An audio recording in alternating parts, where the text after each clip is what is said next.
Benarkah Kim Yo Jong akan dilantik? Seberapa kuat kekuasaan Kim Yo Jong? Kim Yo Jong digadang-gadang akan menjadi penerus dinasti Kim jika benar Kim Jong Un meninggal.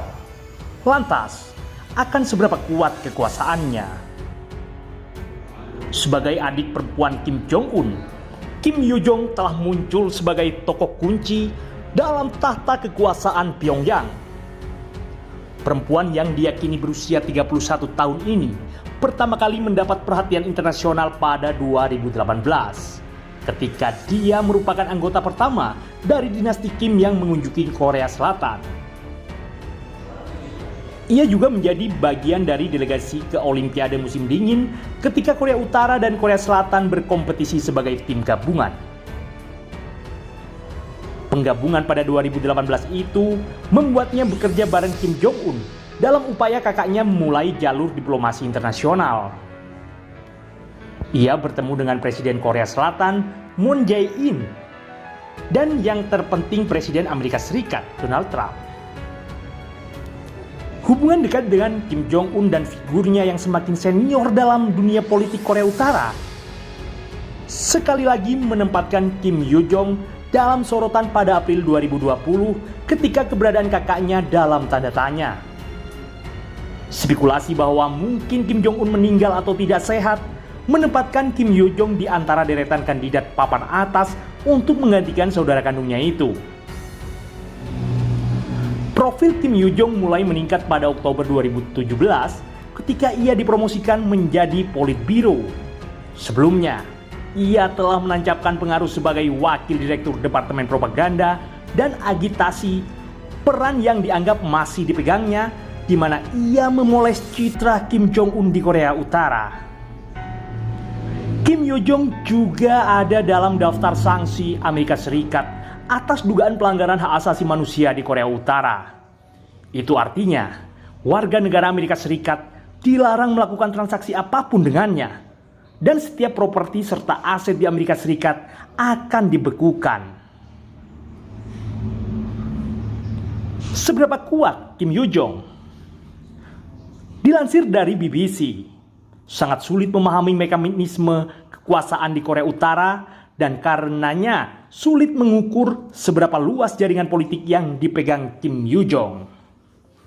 Kabarnya, dia akan menikah dengan putra Cho Ryong-hae, sekretaris dari Partai Kuat dan orang kedua dalam urutan komando Kim Jong Un. Jika benar, itu akan memberinya status yang signifikan. Mitologi politik Korea Utara selama beberapa dekade menekankan garis keturunan Paektu dari Kim Il Sung sang pendiri negara sebagai ahli waris. Kim Jong Un memiliki anak, tapi mereka masih sangat muda. Mengingat Kim Yo Jong masuk dalam garis keturunan itu, media pemerintah seharusnya mudah menentukan peralihan kekuasaan ke tangannya.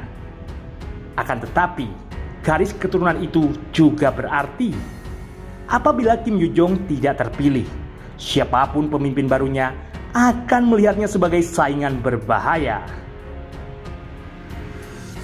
Kecuali jika sesama anggota keluarga Kim yang berkuasa, baginya semua akan sangat sederhana, kata Fyodor Tertitsky dari Universitas Kookmin di Seoul. Sejak 2014, tugas utama Kim Yo Jong adalah memoles citra kakaknya, mengambil peran kunci dalam Departemen Propaganda Partai. Ketika pada 2017 ia diangkat menjadi anggota Politbiro alternatif, ini tampaknya mengindikasi pergeseran senioritas, meski peran utamanya tetap dalam propaganda. Lalu saat KTT Hanoi 2019 gagal menghasilkan kesepakatan dengan Amerika Serikat, ia diperkirakan agak diturunkan dari Politbiro dan baru kembali ke badan itu pada 2020. Sebelum 2014, ia hanya disorot secara acak, muncul di pemakaman kenegaraan ayahnya pada 2011 dan pengangkatan kakaknya pada 2014. Kim Yo Jong juga kadang terlihat bersama Kim Jong Un di foto-foto media pemerintah. Namun jalannya menuju puncak kepemimpinan telah diukir sejak 2008 silam. selama perencanaan suksesi ketika kesehatan Kim Jong Il memburuk. Perannya sebagai penerus yang mungkin bagi kakaknya muncul setiap kali ada kabar simpang siur tentang Kim Jong Un. Sama seperti April 2020 sekarang ini. Sebelumnya pada 2014 juga ada desas-desus serupa. Kala itu Kim Jong Un menghilang dari pandangan publik dan tiba-tiba muncul lagi dengan berjalan dibantu tongkat.